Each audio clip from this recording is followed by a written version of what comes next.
S. ಇನ್ನು ಇಲ್ಲಿಂದ ಆಚೆ ಬಂದ ಮೇಲೆ ನಿಮ್ಮ ವೈಫ್ ಅವ್ರು ಏನಂತ ಹೇಳಿದ್ರು? ಅಂದ್ರೆ ಅವ್ರಿಗೂ ಓಕೆ ನನ್ನ ಗಂಡ ನನಗೆ ಮೋಸ ಮಾಡ್ಬಿಟ್ನಾ ಅನ್ನೋ ಒಂದು ಪ್ರಶ್ನೆ ಇರುತ್ತಲ್ಲ. ಇಲ್ಲ ಮೇಡಮ್, ಅದು ಮಾತಾಡ್ದೋ ಅದೆಲ್ಲ ಪರ್ಸನಲಿ ಫ್ಯಾಮಿಲಿ ಏನಿದೆ ನಾವು ಮಾತಾಡ್ಕೊಂಡಿದ್ದೀನಿ. ಅದ್ರದ್ದು ಏನು ತೊಂದರೆ ಇಲ್ಲ. ಸದ್ಯಕ್ಕೆ ಈಗ ಕಾಂಪ್ರಮೈಸ್ ಆಗಿದ್ದೀವಿ, ಚೆನ್ನಾಗಿದ್ದೀವಿ. ಈ ಮುಂದಕ್ಕೆ ಹೆಂಗೆ ಫ್ಯೂಚರ್ ಹೆಂಗೆ ಅಪ್ಪ ಈಗ ನೆಕ್ಸ್ಟ್ ಸಿನಿಮಾಗಳು ಹೆಂಗೆ ಏನ್ ಮಾಡ್ಬೋದು, ಇಲ್ಲ ನಮ್ಮ ಸಿನಿಮಾ ಮತ್ತೆ ರಿಲೀಸ್ ಮಾಡ್ಬೋದಾ, ಹಿಂಗೆ ಅದೊಂದಿಷ್ಟು ಚರ್ಚೆಗಳು ನಡೀತಾ ಇದೆ. ಈ ಮೂಲಕ ಆಕ್ಚುಲಿ ನಮ್ಮ ಸಿನಿಮಾ ಚಿತ್ರತಂಡ ನಮ್ಮ ಚಿತ್ರತಂಡ ಏನಿದೆ ಕುಲದಲ್ಲಿ ಕೀಳೋದು, ಎಲ್ಲ ನಿರ್ಮಾಪಕರು, ನಿರ್ದೇಶಕರು, ಎಲ್ಲಾ ಕಲಾವಿದರು ಕೂಡ ತುಂಬಾ ಸ್ಟ್ರಗಲ್ ಪಟ್ಟಿದ್ದಾರೆ. ಹೌದು, ತುಂಬಾ ಅದನ್ನ ನಿಮ್ಮ ಫ್ರೀಡಮ್ ಟಿವಿ ಮೂಲಕ ದಯಮಾಡಿ ಎಲ್ರಿಗೂ ಕೂಡ ಕ್ಷಮೆ ಕೇಳ್ಬಿಡ್ತೀನಿ ಅವ್ರಿಗೆ ಎಲ್ರಿಗೂ. ಮತ್ತೆ OTT ಇನ್ನೊಂದು ಗುಡ್ ನ್ಯೂಸ್, OTT ತುಂಬಾ ಚೆನ್ನಾಗಿ ಓಡ್ತಿದೆ ಸಿನಿಮಾ. ಈಗ ಇದು OTT ಅಲ್ಲಿ ನಿಮ್ ಸಿನಿಮಾ ತುಂಬಾ ಚೆನ್ನಾಗಿ ಹೋಗ್ತಿದೆ. ಸೊ ಹಾಗೆ ಎಲ್ಲರೂ ಕೂಡ ನಿಮ್ಗೆ ಸಪೋರ್ಟ್ ಕೂಡ ಮಾಡಿದ್ರು. ನೀವು ಸ್ಟಾರ್ಟಿಂಗ್ ಸಿನಿಮಾ ರಿಲೀಸ್ಗೆ ಮುಂಚೆ, ಇದೆಲ್ಲ ಕಾಂಟ್ರವರ್ಸಿ ಆಗೋಕ್ಕಿಂತ ಮುಂಚೆ ಒಂದಷ್ಟು ಜನ ನಿಮ್ಗೆ ಸಪೋರ್ಟ್ ಮಾಡಿದ್ರು. ನೀವು ಅಣ್ಣವ್ರ ಬಗ್ಗೆನೇ, ಅಣ್ಣವ್ರ ಮನೆತನದ ಬಗ್ಗೆನೇ ಮಾತಾಡಿದಾಗ ಅದನ್ನ ಜನ ಯಾವ ರೀತಿ ತಗೊಂಡ್ರು? ಈಗಲೂ ಹೊರಗಡೆ ಎಲ್ಲಾದ್ರೂ ಹೋದಾಗ ಏನಾದ್ರು ಪ್ರಶ್ನೆ ಮಾಡ್ತಾರಾ ಹೇಗೆ? ಇಲ್ಲ ಮೇಡಮ್, ಎಲ್ಲ ಅಂದ್ರೆ ನನಗೆ ಯಾವ್ದೋ ರೀತಿ ಈಗ ನನಗೆ ದರ್ಶನ್ ಸರ್ ಕಡೆಯಿಂದ ಅವ್ರ ಫ್ಯಾನ್ಸ್ ಆಗ್ಲಿ ಯಾರೇ ಆಗ್ಲಿ ನನಗೆ ಒಂದು ಬ್ಯಾಡ್ ಕಮೆಂಟ್ ಹಾಕೋದಾಗ್ಲಿ, ನನಗೆ ಪರ್ಸನಲಿ ಬೈಯೋದಾಗ್ಲಿ ಅಲ್ಲಿ ಆ ತರ ಯಾರು ಮಾಡಿಲ್ಲ. ಆಮೇಲೆ ಧ್ರುವಣ್ಣವ್ರ ಕಡೆಯವರು ಯಾರು ಬೈದಿಲ್ಲ. ಆಮೇಲೆ ಶಿವಣ್ಣವ್ರ ಕಡೆಯಿಂದ ದೊಡ್ಡವ್ರ ಮನೆತನ ದೊಡ್ಡವರು ಆಗಿದೆ ಅನ್ನೋ ಉದ್ದೇಶಕ್ಕೆ ಒಂದು ಮೈನಸ್ ಕುಡ್ದಿದ್ದಾನೆ, ಪ್ರಜ್ಞೆ ಇಲ್ದಂಗೆ ಏನೋ ಮಾತಾಡಿದ್ದೇನೆ ಅನ್ನೋದು ಅಂದ್ಬಿಟ್ರೆ ಆಯ್ತು, ಇನ್ ಮುಂದೆ ಹುಷಾರಾಗಿರುವಂತ ಬುದ್ಧಿ ಹೇಳೋ ಹೊರತು ಇಂಡಸ್ಟ್ರಿ ಇರ್ಬೇಡ, ಹೋಗು ಹಿಂಗೆ ನೀನ್ ಹಂಗ್ ಮಾಡ್ತೀನಿ ಅಂತ ಯಾರು ಹೇಳಿಲ್ಲ. ಒಟ್ನಲ್ಲಿ ಈ ವಿಚಾರದಲ್ಲಿ ತುಂಬಾ ಸಪೋರ್ಟ್ ಮಾಡಿದ್ದಾರೆ. ಒಂದು ಒಳ್ಳೆ ಟ್ಯಾಲೆಂಟ್ ಇದೆ, ಹಳ್ಳಿಯಿಂದ ಬಂದಿದ್ಯಾ, ಇನ್ಮೇಲೆ ಹುಷಾರಾಗಿ ಒಂದ್ ಒಳ್ಳೆಯವ್ರ ಸವಾಸ ಮಾಡು, ಚೆನ್ನಾಗಿರು ಇನ್ಮೇಲೆ ಅಂತ ಹೇಳಿ ಬುದ್ಧಿವಾದ ಹೇಳಿದ್ದಾರೆ. ಅದು ದೊಡ್ಡ ಕ್ಷಮೆ ಅಲ್ವಾ ಸರ್ ನಿಮ್ಗೆ? ದೊಡ್ಡ ಕ್ಷಮೆ ಅಲ್ವಾ ನಿಮ್ಗೆ? ಇದನ್ನ ಇವಾಗ ಯಾವ ರೀತಿಯಾಗಿ ಯುಟಿಲೈಸ್ ಮಾಡ್ಕೋತೀರಾ ನೀವು? ಇವಾಗ ಸಿನಿಮಾ ಚಿತ್ರರಂಗ ನಿಮ್ನ ಕ್ಷಮಿಸಿದೆ, ಈಗ ಯಾವ ರೀತಿಯಾಗಿ ಅದನ್ನ ಯುಟಿಲೈಸ್ ಮಾಡ್ಕೋಬೇಕಂತಿದ್ದೀರಾ? ಈ ರೀತಿಯಾದ ಕಾಂಟ್ರವರ್ಸಿಗಳಿಂದ ಸ್ವಲ್ಪ ದೂರ ಇರ್ತೀರಾ ಹೇಗೆ? ಮೇಡಮ್, ದೂರ ಇರ್ತೀನಿ, ಕಾಂಟ್ರವರ್ಸಿಯಿಂದ ದೂರ ಇರ್ತೀನಿ. ಇನ್ ಮುಂದಕ್ಕೆ ನಾವ್ ಏನೇ ಮಾಡಿದ್ರು ಕೂಡ ಶಿವಣ್ಣವ್ರ ಫ್ಯಾನ್ಸು, ಮತ್ತೆ ದರ್ಶನ್ ಸರ್ ಮತ್ತೆ ಅವರ ಫ್ಯಾನ್ಸು, ಮತ್ತೆ ಧ್ರುವಣ್ಣವ್ರ ಫ್ಯಾನ್ಸ್, ಇವರ ಆಶೀರ್ವಾದದೊಂದಿಗೆ ಮುಂದಕ್ಕೆ ಇನ್ನೇನೇ ಇದ್ರೆ, ಯಾಕೆಂದ್ರೆ ಅವ್ರು ಕೊಟ್ಟಂತ ಒಂದು ಏನಪ್ಪಾ ಅಂತಂದ್ರೆ ನನಗೊಂದು ಬೆಳಕು ಅವ್ರು ಕೊಟ್ಟಿದ್ದಂಥದ್ದು. ಇಲ್ಲ ನಾನು ಈ ಊರ್ ಕಡೆಗೆ ಹೋಗ್ಬೇಕಾಯ್ತು, ಅವ್ರ ಏನಾರು ಸೀರಿಯಸ್ ಆಗಿ ಏನೋ ದೊಡ್ಡ ಮಟ್ಟಕ್ಕೆ ಮಾಡಿದ್ರೆ ಅವ್ರೆಲ್ಲಾರು ಒಂದು ಕ್ಷಮಿಸಿದಾರೆ ಅಂದ್ಮೇಲೆ ಮತ್ತೊಂದು ಹೊಸ ಜೀವನ ಕಟ್ಕೊತಾ ಇದೀನಿ, ಒಂದು ಹೊಸ ಜೀವನ. ಮತ್ ನಾನು ಏನೇ ಒಂದು ಗೆಲುವಾದ್ರೂ ಕೂಡ ಅದು ಮೂರ್ ಜನಕ್ಕೆ ಕ್ರೆಡಿಟ್ ಅದು.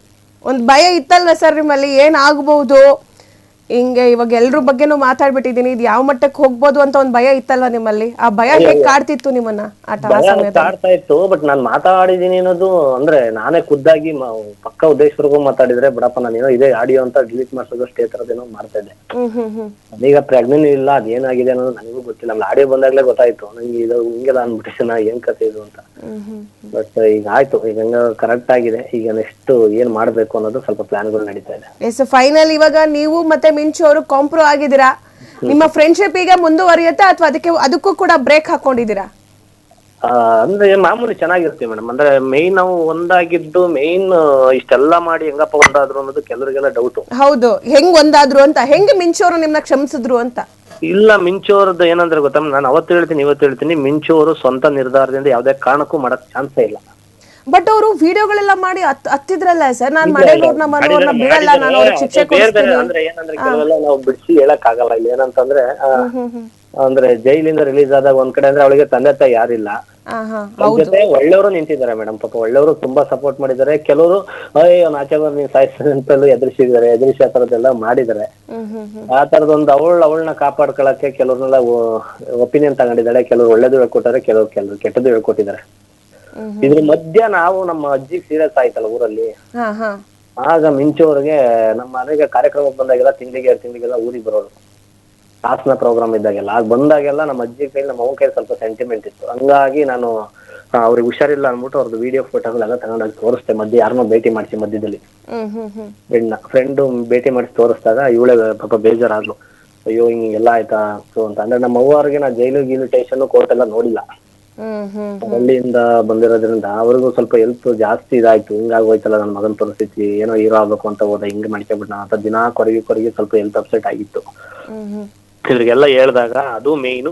ಇನ್ನೊಂದು ಮುಂದಕ್ಕೆ ಇದೇ ಜೀವನ ಪೂರ್ತಿ ಬರೀ ಕಾನ್ಸಲ್ಟೇಷನ್ ಅಂತಾನೆ ಅಲ್ಕೊಂಡಿದ್ರೆ ನಮ್ದು ಫ್ಯೂಚರ್ ಹೆಂಗೆ ಅನ್ನೋದು ಎರಡು ಪಾಯಿಂಟ್ ನಾವು ಇದ್ ಮಾಡಿದಾಗ ಬಿಡು ವಾಪಸ್ ಆಡೋಣ ತಗತ್ತೀನಿ ಅಂತ. ಅದೇ ಹೆಣ್ಮಕ್ಳದು ತಾಯಿ ಹೃದಯ ಅಂತಾರಲ್ಲ ಸರ್, ಎಷ್ಟೇ ನೋವಿದ್ರು ಏನೇ ಬೇಜಾರಿದ್ರು ಅದು ಇನ್ನೊಬ್ರು ತಾಯಿ ಕಷ್ಟ ಪಡ್ತಿದ್ದಾರೆ ಅಂದಾಗ ಅದು ಮನಸ್ಸು ಕರಗ್ಬಿಡುತ್ತೆ.